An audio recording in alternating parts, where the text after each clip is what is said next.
In front of me right now, I have the very unique opportunity of having the iPad Pro 13, the iPad Air 13, as well as my iPad Air 11 with M1. Hey guys, how's it going? Daanesh here, and let's jump right in to understanding which iPad to get. Are the new upgrades worth it? And why exactly do iPads exist? First and foremost, I have my iPad Air 11 over here. This is the previous generation with the M1 chip inside. Here I have the iPad Pro, the new one, 13 inches, extremely slim and light. This is the Pencil Pro. This is the original Pencil. And here I have the iPad Air 13. The main point I would like to look at is which one of these iPads should you get? Should you be putting your money down for the new ones, or should you just continue on with an old one, or maybe get an old one right now at a lower price? So let's look at this iPad Air right now, right? It's got a decent display. We've got the original Retina display here. We've got the M1 chipset. I've used this one for a while and I had no real issues with it. I've done video editing on it. I've carried it with me while traveling. I actually recently on a trip to Saudi for 10 days, just had the iPad with me. It did the job. One update that I really love on the new one is obviously this iPad Air with this gorgeous new 13-inch size with the cameras on the side. So I know this might sound very nitty-gritty, but when you pick this iPad up, instantaneously there is, because of that camera placement, it feels like you need to sort of use it in portrait. But with these new iPads, I know it might again sound silly, but they are so good in landscape mode. I love that that camera placement has been changed, because at the end of the day, that's exactly what's trying to be replicated right now. What we want from an iPad is for it to be super useful, for it to be able to replace a MacBook or at least supplement a MacBook when you don't have one. All right, so first things first, I've got the Mufasa trailer lined up here and I want to talk displays. So let's just get these going. So here we have the tandem OLED first and foremost on the iPad Pro, as well as we have IPS, the liquid retina displays over here. 500 nits of brightness here, 600 up to 600 on the 13-inch, and this one goes up to 1600. And I will not lie that as far as capture is concerned, I know that my camera isn't showing you how good this looks, but this iPad Pro display looks absolutely incredible. The depth of color, the detail in that starry scene right now, all looks absolutely phenomenal. Where the iPad Airs are doing a decent job, if the display is your concern, this new iPad Pro's display is phenomenal. If you're in the industry, photo editing or video editing or anything that needs color and accuracy, that's where you choose the iPad Pro. But next, let's move over to size. Now, obviously, when it comes to the sizes, we've got on both iPads Pro and Air, we've got the 11-inch and the 13-inch. Now, if you do decide to go for the 13-inch on the Air, you do have a larger device. It is decently thick. I'm not going to say that it's bigger in any shape or form, but it is decently thick. It is heavier. And one thing to know is that this iPad does not work with the new Magic Keyboard. It works with the old one, which was heavier and bulkier. So if you do use this, you have a significantly heavier iPad to carry around. But apart from that, it's a great size, especially if you want to really get some productivity out of it.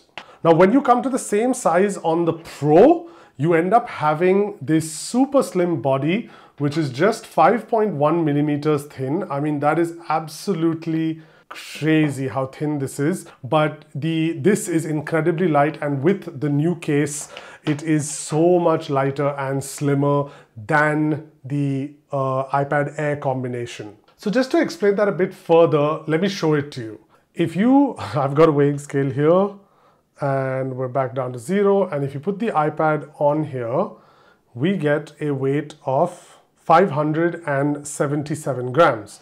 Now, with the iPad Air, the new 13 inches, we have 620 grams. But if you put the respective cases on, we end up getting, so this is the old Magic Keyboard, which works with the iPad. We're now at almost 1.4 kilos where the new iPad with the case is 100 grams lighter. Now I know it might not seem like much, but I promise you on the daily it makes a difference. Now, since we moved on to keyboards, I figured let's just discuss those for just a minute. So if we look at all these keyboards, these are the two old Magic keyboards and this is the new one. Obviously, the new one is absolutely phenomenal. The first thing is this aluminum touch, love it. Nice big trackpad, if you see the trackpad difference. And even beyond all the extra trackpad, we've still got function row keys, where the escape row is the most useful key you can have right now. So that is really, really nice.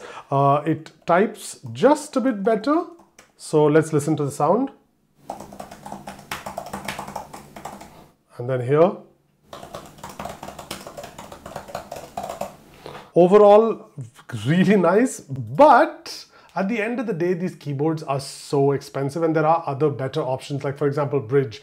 I love their keyboards. The problem with these things turns out to be that they take time to release. So that's a decision that you can really make. But yeah, having a keyboard with the iPad does make some sense, does make it more functional, depending on how you use it. Now, leaving the old iPad aside, one thing about these new iPads that pissed me off was that you cannot use the new iPad Air on the new Magic keyboard. I mean, come on, Apple. This is beyond ridiculous. I cannot believe that they would do this to consumers. What if I just wanted, and I actually did want the new Air, but I wanted the new Magic keyboard because while the while I as a user would be more than happy with this Air, I did want this new keyboard, and I think it is ridiculous that you cannot use the new Air with the new keyboard. But anyway. All right, so the next thing I want to talk about is power.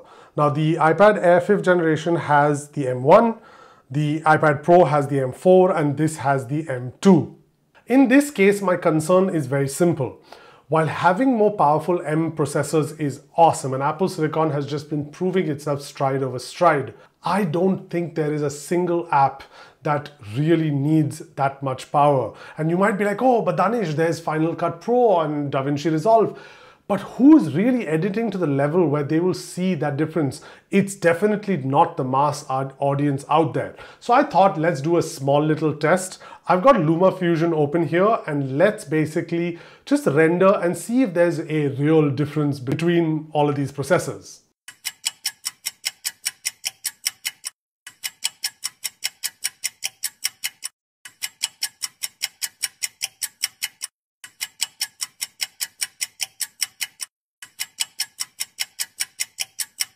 All right, before you all jump at me in the comments, I do understand what you're going to say. The M4 is definitely faster, and this was a simple 1-minute video with 2 layers. If you go more layered, you add tracks, you add text, I'm sure that little differentiation will show up more than it did over here in the 3.5 seconds. But this is my point. Does everyone need the Pro for pro level work? No, I really would suggest that when you're selecting your iPad, look at what your work is, not what it can do, because that could save you a chunk of cash. Because while the iPad Pro might have all its bells and whistles, I am a content creator. I create content for myself as well as for the company I work for, tbreak.com, and I've happily used my iPad Air M1, no questions asked. So are you one of those that would splurge out on the M4 for all that extra power, or are you like me? Let me know in the comments, because I'm super curious to understand what the average audience thinks. Also, while you're down there, if you're enjoying this video or any other content I've made, please do like and subscribe and share, and also support the channel in any way you can. Now, coming back to these iPads, one major factor to consider if you're looking to choose between all of these that are available right now is these pencils. Now, this is the original pencil and this is the new Pencil Pro. Now, while this one is a stellar device, this one gives you options that are crazy. Like, for example, let's talk about squeeze. The squeeze feels so real. I swear it feels like I'm actually squeezing this. The haptic motor that's on top is absolutely fantastic and so useful. The other is a shadow. Now I know that it's not going to be visible to you guys in the video, but there is a shadow being created here that is super useful. And of course, if you use something like, let's say, a highlighter, there is the fact that as you twist around, the nib twists around too. Actually, let me move this to the other camera and see if you guys can get a glimpse of this. But there you have it. You see that? You see that little twist? So these are extremely useful if you're a creator, and the comfort I found on this pencil was quite good. Funny enough, in my little time with the Air, with the Pro, the new ones, this Pencil Pro has been the main factor why I want to figure out a way if I'm going to keep these or not, or am I just going to stick with my original iPad. Now, the last thing I want to discuss as far as these iPads are concerned is the one thing that plagues all of them, and that is iPad OS. iPad OS needs to change as soon as possible. I mean, the very fact that working on it individually is so difficult is a major factor to consider. I believe that iPads are perfect as complementary devices in an individual level. So let me explain. If I'm looking to get on a video call, let's say Google Meet call with my colleagues, sharing the screen alone is just such a annoying task. But if I'm just on the call attending it, it's fine. So on an individual level, it's okay. Similarly with Photoshop, if I'm using Photoshop and I'm editing, it's great. But when it comes to sharing that, editing it, syncing it, it just doesn't work the way I would like. Like I said earlier in the video, iPad OS was created as a larger form of the iPhone initially. That needs to go. It needs to become a smaller form of Mac OS. That needs to happen. So from my end, this was as much information that I could pass on to you in the current setting that I have for the new iPad Air with M2, the iPad Pro with M4, as well as the original iPad Air with M1. I'm not sure what your takeaway from this video is. Mine is very simple. If you want to save money but get that iPad power, please go ahead and get an Air, M1 or M2, depending on maybe if you need the Pencil Pro, choose the M2, but otherwise even the original Air is great.